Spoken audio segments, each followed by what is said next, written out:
So, so yeah, I think anybody can call me what they feel. A lot of Muslims, they like to call me Nailah now. How does it feel to be Muslim?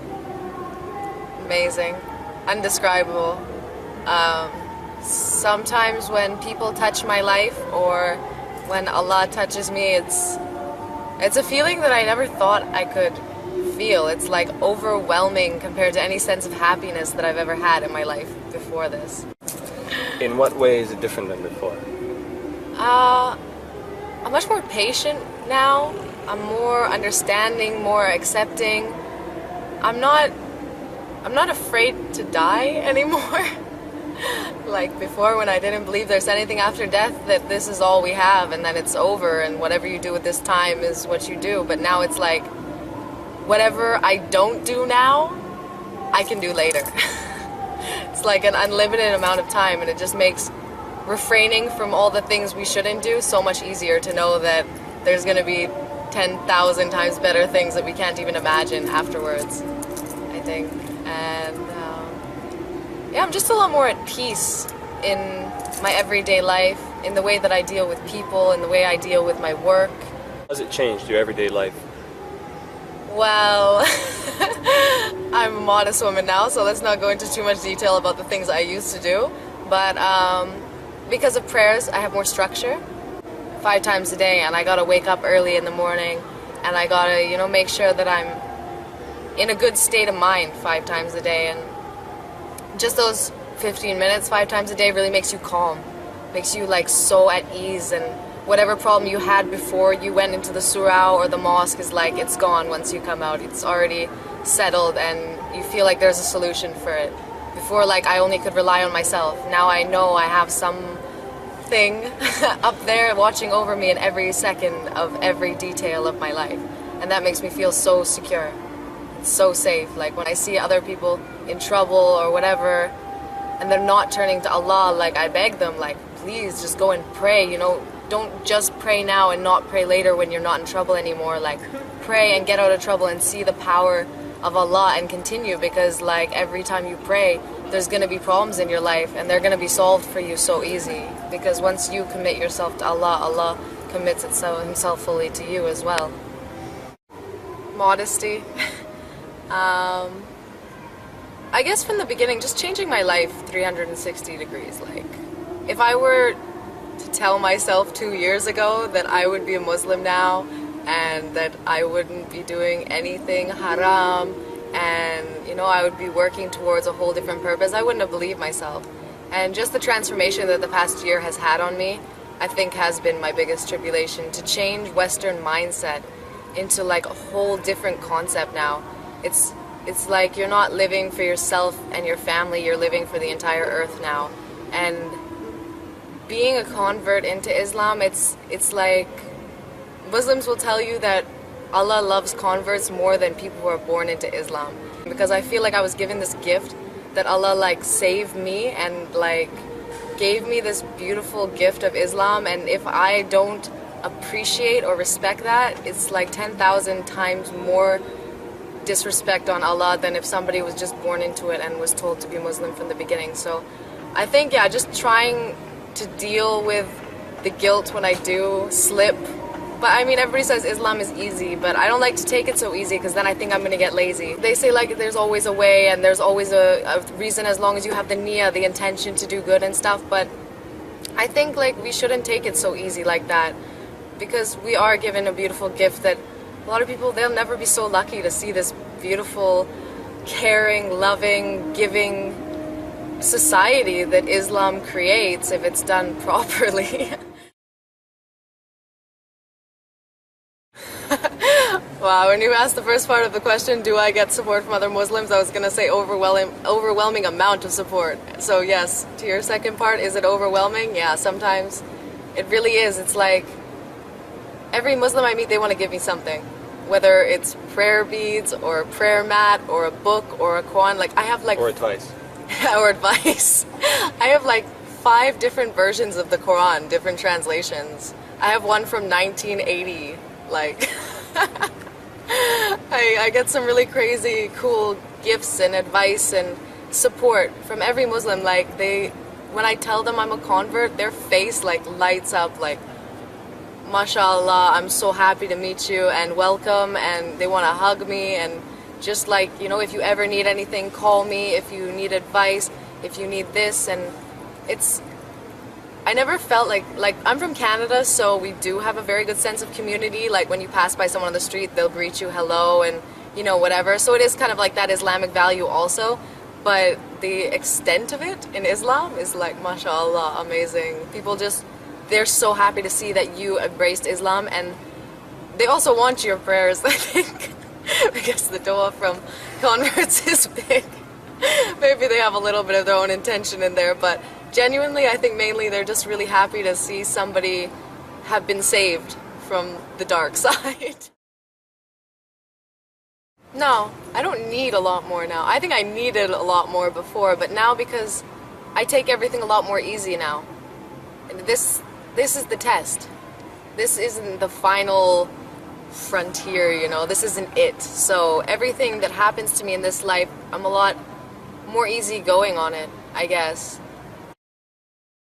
Much more calm. Yeah, much more calm. I've seen myself in a lot of situations recently that I would usually flip out, but kind of remind myself to take a breather, and, you know, it's not a big deal. Yeah, I definitely wouldn't accept the fact that I'm wrong before. But maybe it's because I'm stepping into something that I knew nothing, well, little to nothing about. I did know a bit about Islam before. I knew a lot of Muslims, so now because I don't know anything, I kind of have to be accepting of what people tell me more, and because I'm always looking for new information about Islam. Like, I'm always, if I meet somebody who's got good knowledge, I really love to get into their conversation and hear what they have to tell me about Quran or Hadith or the history of Islam and how it's changed today, or whatever the topic may be. So I think, yeah, I hope I don't go back to the same way before when I have a lot of knowledge. I don't think I will. I think I'll learn a good lesson from this, because it's good to be able to admit when you're wrong and accept good advice and good information from reasonable sources, I guess. Not from everybody. You do have to be a skeptic, because there's a lot of people who are full of a lot of nothing. I think it's really hard to convert people. Like, Muslims find my story really inspiring, and maybe somebody who's interested in Islam will find it inspiring, but it's not really our job anyway to convert people, because... Is it not? Doesn't say in the Quran. Well, I mean, only Allah can guide who He wills. You could give somebody a million pieces of evidence of why the Quran is 100% true and the real last book of Allah, but even then, their own stubbornness and the veil that's been put over their hearts by Allah can't be lifted by us. Of course, it's our job to give right information, and where is asked to inspire and to show what a good Muslim is and where the truth of Islam lies. But, I mean, if they're not meant to come to Islam, there's nothing really we can do about it. And I think that's the hardest part. I mean, if you see somebody has a very open heart, yeah, do your best, but don't push. Never force. Because anybody who's pushed into something won't do it well. I've seen this with somebody who converted recently.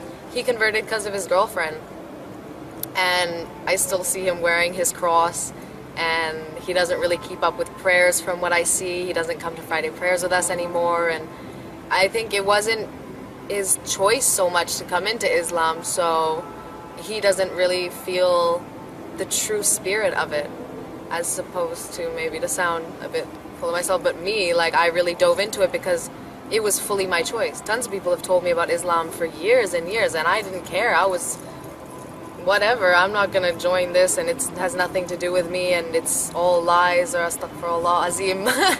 But yeah, I think if that person's willing to know and willing to open their heart, yeah, do all we can to show them the truth and tell from our own stories and use the Quran as evidence to back it up, because people relate more to something they know is real as opposed to what they know has been in a book. I think it's more the media perception of Muslims that make people turn away from the idea of ever coming to Islam or even looking to be interested possibly in it. I think a lot of Muslims do give a bad perception of Islam too, but I mean, you can't judge something based on everything. I study Christianity, I study Buddhism. Mainly, I don't like human influence of religion, which is why I don't base my opinion of religion on people, because if you follow what people are doing, then you're never going to see the truth. You need to really study it. And yeah, before I converted, I read the Quran. Well, I read half of it in Ramadan, but I did a lot of research before.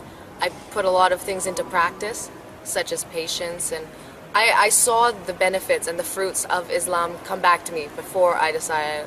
SubhanAllah, Allah sent me a lot of blessings to show me what's the miracle of Islam. So yeah, I did study a lot, and I did make sure that I read at least half the Quran before I converted, because stepping into a religion isn't something small. Some girl that happens to be pretty, white, and very blonde has the number of marriage proposals from Arab Muslim boys skyrocketed.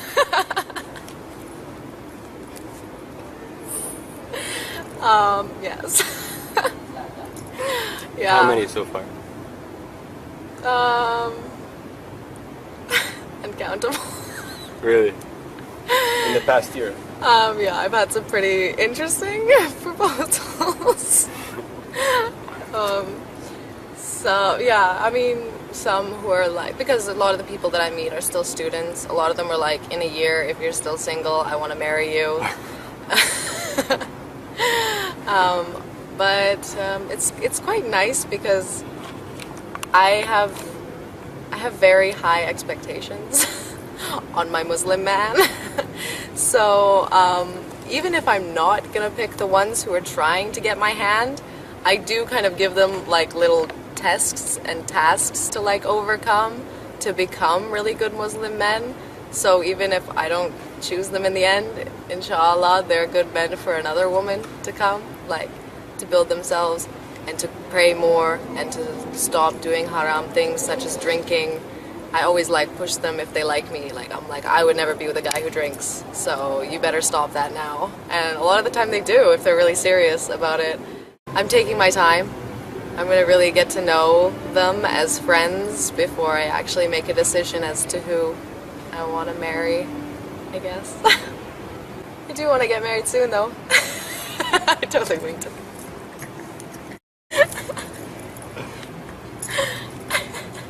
A year. Yeah, I've been Muslim for a year, and I became veiled or with a hijab 2 weeks ago. I actually came to this decision a few months ago. I didn't really understand it before that. I know it says it in the Quran that we should cover from our hair and from our wrists to our ankles. So, but I was sitting at, I went down to the pool one day. I wanted to tan. So I went down in my dress and my bathing suit underneath, and at the pool there was a whole Muslim family. And the women were all at the side in their hijabs and in the shade, and the men were in the pool having fun and playing. And I felt so, and at this point, like, I didn't know that these Islamic values were inside of me. I was so shocked to see me feeling like this. I was so shy to take off my dress. I didn't want to take the attention of their husbands. I didn't want to make them feel uncomfortable. And I ended up not taking off my dress. I put my feet in the water. I listened to music, and I was just thinking about why do I feel this way, and why does Allah ask us to cover? And it came to the conclusion that men are very visual, as most men will tell you, and they pick their women a lot more based on looks than women pick their men. For women, being a good sustainer, a provider, protection, caring, you know, these are all much more important for women than looks. So it kind of evens the playing field more. Like, being a blonde, white Muslim, I get a pretty good advantage over Arab women. Yeah, and you know, it's a gift, our beauty as women. We were made the beautiful of the two. You know, men are very like a board. They're straight, and you know, they're not much to really look at actually physically. So we were given this gift to be the beautiful creatures on earth, and that gift should be saved for the one we love and the one who we will bear children for. And it really kicked to me then that, yeah, I do want to wear hijab. So I did plan on wearing it for Ramadan, which is in 2 weeks, but I had some problems with modesty. So I decided if I wear a hijab, I'm forcing myself to be modest. And that's what I wanted. I wanted something, because even though I have really strong faith in Allah, we're all very weak as human beings. So I did want something to push me to be modest more and to be more conservative in my lifestyle and in my thoughts and in my mentality. So yeah, wearing hijab for me was definitely the right choice, and everybody's been so supportive of me since I put it on, and it's like I get to dye my hair every day. It's a totally different thing. My family has been super supportive. My mom found the Qibla direction, the closest mosque. She cooked halal food and normal food while I was there. I gave them Quran. My friends were all very interested and supportive in my religion as well, and they all just really wanted to know about Quran. What is it going to mean? Am I going to wear hijab? And yeah, they were all really, really supportive. Alhamdulillah, alhamdulillah. So happy for that. I know a lot of people aren't as lucky as me. I know that really, really too well. So I thank God so much for giving me the family I have and the friends that I have. Everything, subhanallah, like just look around you, look at every minute of your life, like every time that you don't get in that car accident, every time that, you know, something comes to you that you thought was impossible to happen, subhanallah, like that guides me to be a better Muslim and to just thank Allah more and more every day. Well, if you could put your faith in Allah and see what comes out of it, because the only way to truly test it is to take the leap. Put your faith in it. Like, even though I wasn't sure yet, when I started to put these Islamic values into practice, Allah rewarded me, even though I hadn't even said Shahada yet.